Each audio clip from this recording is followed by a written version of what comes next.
Hi everyone, welcome back to the Storytime family. How are you today? Have you been keeping well? How's the weather looking? I hope it's nice and sunny. Today we have a book called May's First Day of School by Kate Berube. Let's get started, shall we?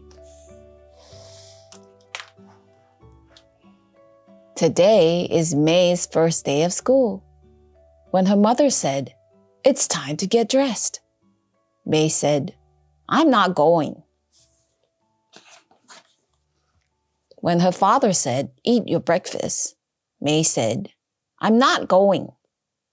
And when her mother said, "Put on your coat," May said, "I'm not going."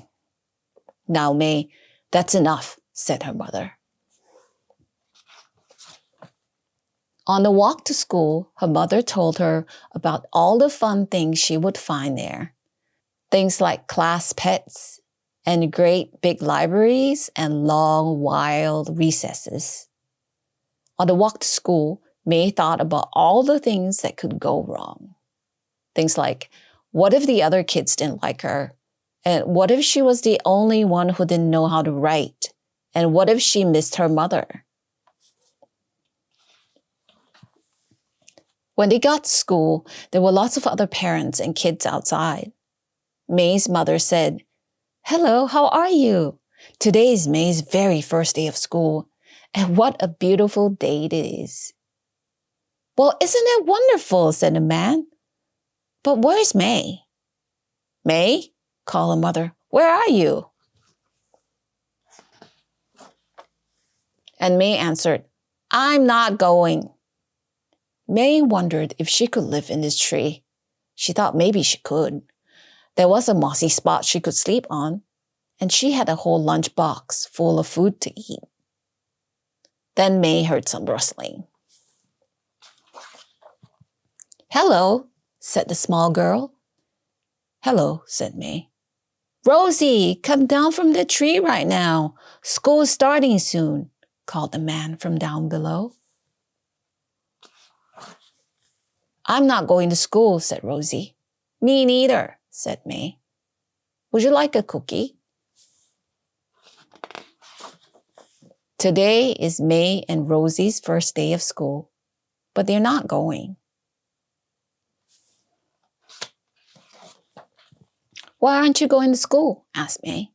"Well," said Rosie, "I'm not going because what if no one will play with me? Or what if I have to read? I don't know how. Or what if I miss my dad?" Just then they heard the rustling sound of someone else coming up.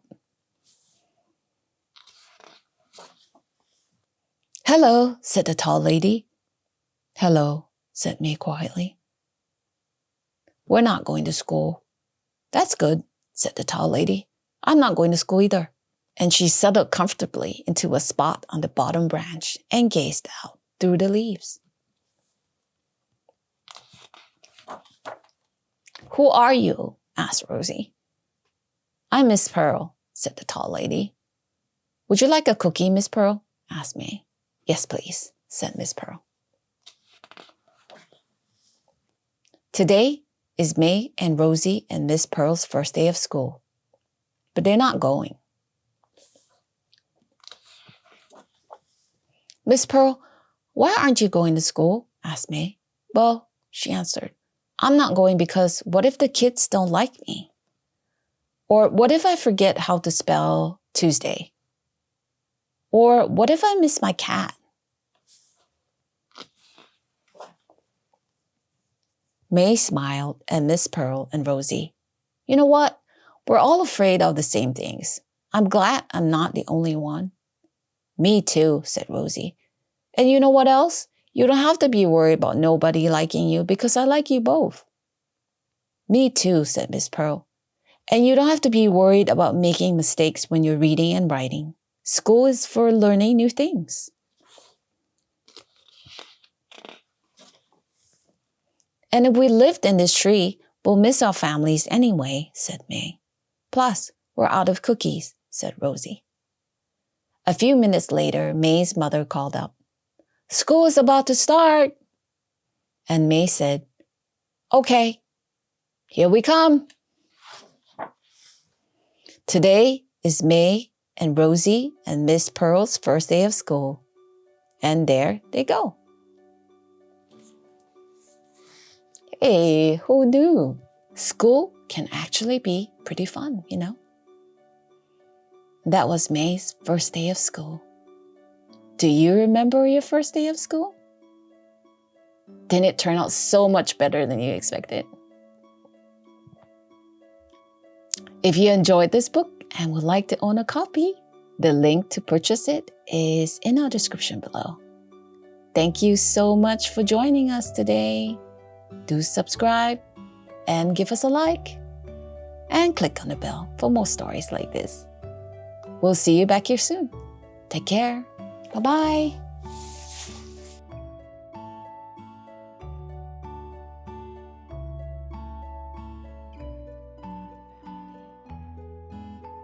How's everyone going today? How's the weather looking over there? I hope it's nice and sunny for you. And I hope you got to play outside and had a good day at school. Thank you for taking time out to read with us.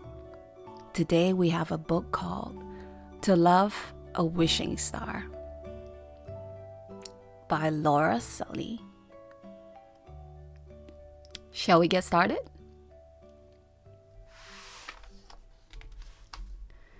Maisy was a strong-willed girl. Her friend had just moved from across the world. I'm from New Zealand, Milo would say. It's really very far away. Over the ocean and across the sea, those big, huge planes, Milo took 3.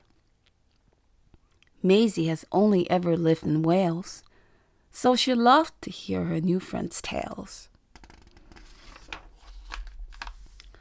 In school, Mr. Sandhart taught their class, and half the day had come to pass.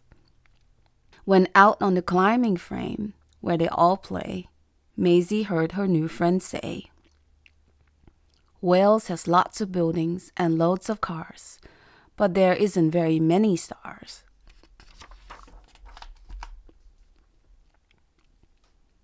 Back home, I looked up every night, and they twinkled and blinked and winkled so bright. Milo held her toy koala, and they danced and spun. There's millions and billions and trillions of them. Back in their classroom, Milo sat to listen, while Maisy thought of all the stars that were missing. When suddenly she noticed some stars on the wall. She had never noticed those stars there before. Have they been stuck there this whole time? I suppose they don't exactly glisten or shine. Soon the bell rang. For the end of the day, Mr. Sandhar came over to Maisy to say, I noticed you admiring those stars on the wall. And he reached for a star because he was tall. This one's for you. And he handed her a star. It will glisten and glow only when it gets dark. Back home that evening, Maisy asked her mom, if anyone had answers, she'd be the one. Where did all the stars grow from the night sky? Mom said, once there were lots of stars way up high. You see, nobody wishes on the stars anymore. I guess there isn't anything for people to wish for. Maisy thought about Mom and what she had said. She pondered and wondered that night in bed. I wish for things to wish for, Maisy thought, realizing the wish her own wish had brought. Maisy ran to her pocket and pulled out the star. Mr. Sandhar was right. It does glow in the dark. I wish for things to wish for, Maisy said. staring up at the sky before getting back into bed.